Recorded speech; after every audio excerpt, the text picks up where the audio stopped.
Hello and welcome to the Unfiltered Tea, a show where we say all the things you wish the newscasters said, unscripted and unfiltered. We talk about news, politics, and entertainment, so pull up your soapbox, pour yourself a cuppa, and let's go. Hey everybody. That was supposed to be smoother and it wasn't. Um but that's okay. That's how we do things here. And it's kind of appropriate. So, anyway, my original intent was to just run the intro and dive right into this, but the universe had other plans. So, we're doing it this way. Um, due to the gravity of the subject matter that we are about to embark on, that I am about to embark on, I did script most of tonight's episode because I wanted to have time to craft my words, and I wanted to craft them with care and not stray too far from them. Um, this was these thoughts were mostly written on October 28th, and I am recording this on October 29th. So, with that, I just ask that you bear with me as I go through all of this. We do apologize for being somewhat absent lately. The original plan for this week was I was going to do a sort of silly show that was a little bit lighter, and Mandy wasn't planning to be able to join in on them for a little while because work and life and things. And then the tragedy in Lewiston happened. So, for context, Lewiston is about 17 miles from my house. I have friends and family that call that city home. And then just a little ways up is Lisbon. That's mostly what you've seen on the national news. And I have friends in that town as well, going through all of the helicopters and things like that. So this is something that happened basically in my backyard.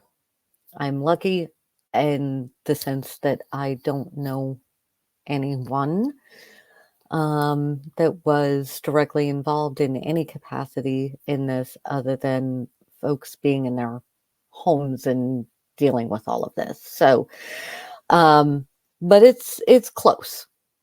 It's close. And frankly, I thought the closest I would get to an event like this was what happened in Newtown at the school in Sandy Hook.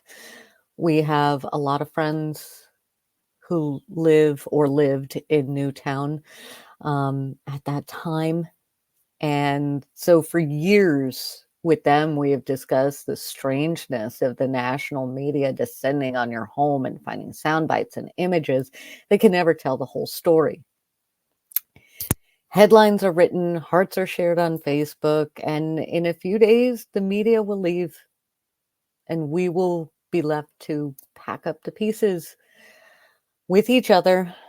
And in a day or a week, another one of these events will capture the media for a moment, and another town will become the focus, and another town will be left to grieve with the shadow of that horrible limelight. This particular subject will be a series of videos that we will do. This event, like so many others, is nuanced and painful and delicate. To unpack this, we cannot stick to thumbnails and sound bites and tweets. It is going to be a thought out and respectful discussion. In order for that to happen, we simply cannot focus on all of the things at once. I do want to remind everyone that the investigation process is slow. It will be faster in this case in some ways because the perpetrator is among the dead and cannot go through the court system. But the process will still take time. We will do our best on this channel to ensure that the information that we pull together comes from verified and trusted sources. If we learn that we have inadvertently provided inaccurate information, pardon me, we will issue corrections, as is something we do all the time anyway. This is incredibly important to me because I saw what happened with the families in Newtown when certain false ideas became popular, and those same ideas are already happening directed here at Maine on the internet already. I really, really need the internet to internet better. I really, I'm begging you, make it better. And pardon me while I have some water. It's fall. When horrific events like this happen, it's easy to get angry. We need to get angry. Angry feels more productive than sad.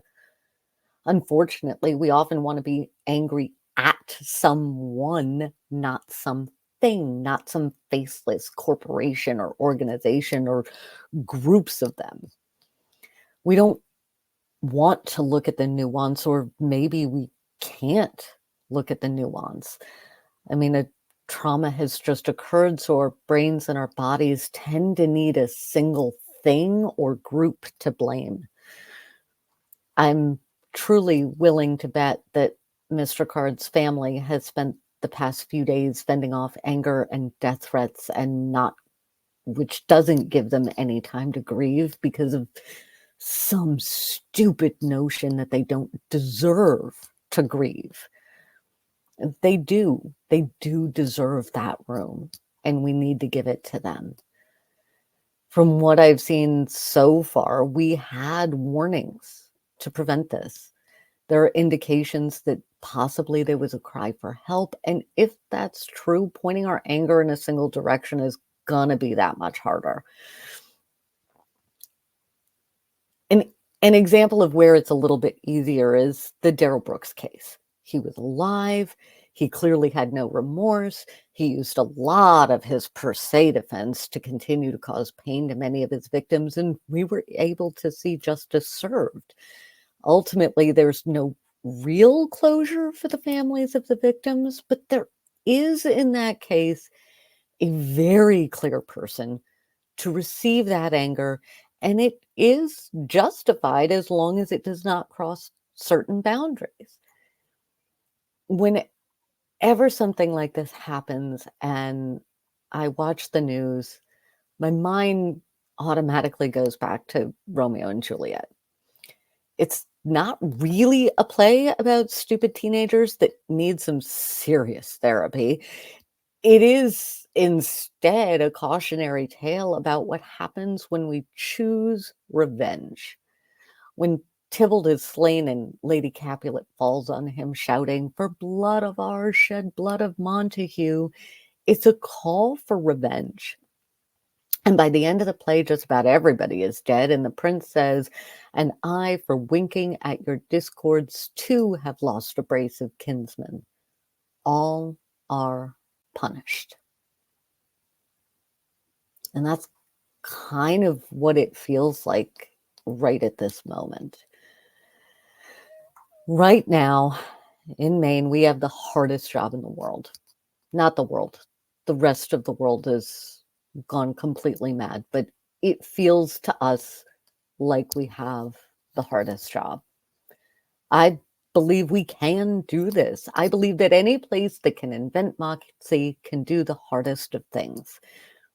That phrase, "as Maine goes, so goes the nation." Let us show the nation how to do this the right way, how to fix things the right way, and let's make sure it doesn't happen again.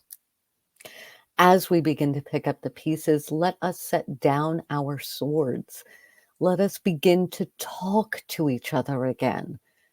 The person who did this included himself.